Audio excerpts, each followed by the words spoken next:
Alex Kidman, and today I'm taking a look at the Apple Magsafe wallet for iPhone 12.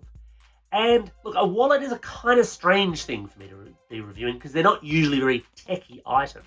I will say at the outset that I do rather like a smaller wallet. This is my, in fact, day-to-day wallet. Literally, this is my wallet. It's a little, very beaten-up Bellroy wallet, and the reason it's beaten up is because it's seen me through many adventures, including accidentally going through my washing machine once. I'll put a link to that story in the comments below because it's a corker of a tale. That being the case, though, I like a small wallet. I should like the Magsafe wallet, but ultimately, I sort of really don't. And I need to explain why. Now, look, as wallets go, yes, it's small. It seems to be reasonably well stitched. I haven't really beaten it up enough to know how durable it's going to be. It has a little embossed Apple logo on it, which you either like or you hate. If you hate it, you're never going to buy this in the first place, let's face it. But the trick to this one, of course, is that it's MagSafe. Now, MagSafe is the new standard that Apple has on its iPhone 12 line of phones. Used to be what they called the chargers for old MacBooks. But MagSafe in an iPhone sense involves magnetically attaching to the back of the phone. And Apple has chargers and cases and things like that, and of course, a MagSafe wallet. So the fundamental thing of attaching it, well, that's simple enough because it's a magnet, so it attaches like a magnet. So here I've got the iPhone 12 mini, for example, and it attaches quite well on the iPhone 12 mini. In fact, I would say it's the best match at a style level because it's exactly the right size. It is precisely the dimensions of that iPhone 12 mini. I like the look on the mini. The problem is it just doesn't look as good on any of the other iPhones. So if I grab, for example, this is the iPhone 12, it's in a MagSafe case. Now, this will work. So you can go MagSafe case to MagSafe wallet, and it will attach, and it doesn't drop. It's all good. What you can't do, or what I haven't been able to get to work, is MagSafe charging through the wallet. You have to actually take it off for that to work, which is a minor nuisance. It'd be nice if it worked.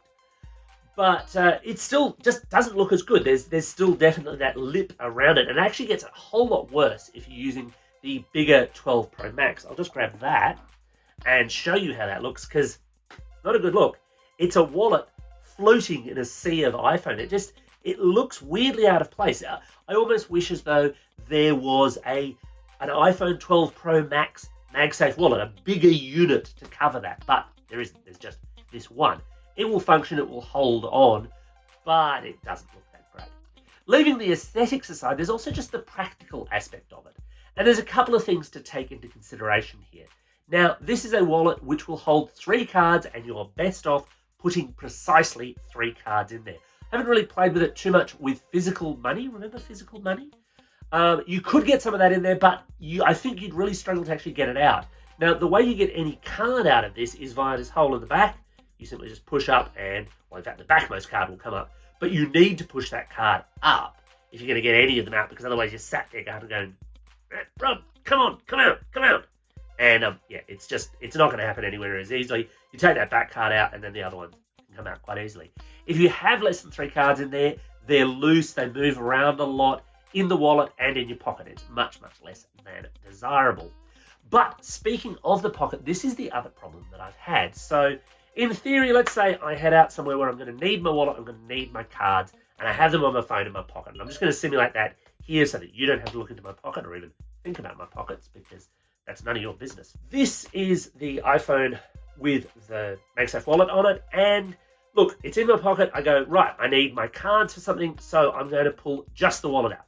That works. That's easy enough to do. You can just go, and straight away it's off, it's out. You're taking the cards out, you're paying for whatever you need, or authenticating whatever you need, and then you put the cards back in and you go, right, I'm going to put this back into my pocket. Now, most of us are just going to want to do that without having to take the phone out and play around with magnets or anything like that. You really just want it to go in and attach. And this is where the problem hits, because most of the time it just won't do that. It'll slide off to the side, it'll slide off down, or it'll attach at a slightly weird angle and then it'll move around your pocket and fall off anyway. If you've got your phone upside down, it becomes that much harder to work out, well, hang on, which side is the front, because you don't have the lenses there to give you that kind of nice tactile feel to it. And as such, you can be sliding it up and down the front of the screen all day long, and it's never going to attach there because there's no magnetic attachment there whatsoever. And at that point, it's a loose wallet in your pocket. Now, nothing wrong with a loose wallet in your pocket, But if you've paid for something to be a Magsafe wallet, well, it sort of defeats the purpose if it's not actually being Magsafe. And I think that's my biggest problem with it. This is a $90 wallet, and yes, good small compact wallets do cost extra money, and they're well worth it. But if I'm getting that, and I'm getting it specifically for Magsafe, I want that to work brilliantly. I want that to work well. And in my estimation, this just doesn't. If you're a real die-hard Apple fan and you really just must have everything they make, well, gee, you must have a lot of money, or you must have given them a lot of money. Leaving that aside, then yeah, maybe this is for you. For everyone else, though, it's an interesting accessory. It almost feels like a bit of a proof of concept on Apple's part, but it's not really a product that I'd recommend. Anyway, that's my take. Those are my thoughts. Have you picked up the Magsafe wallet? Got any thoughts on it or anything you'd like to know? Let me know in the comments below. Thanks for watching through to the end, and as always, don't forget to hit like and subscribe.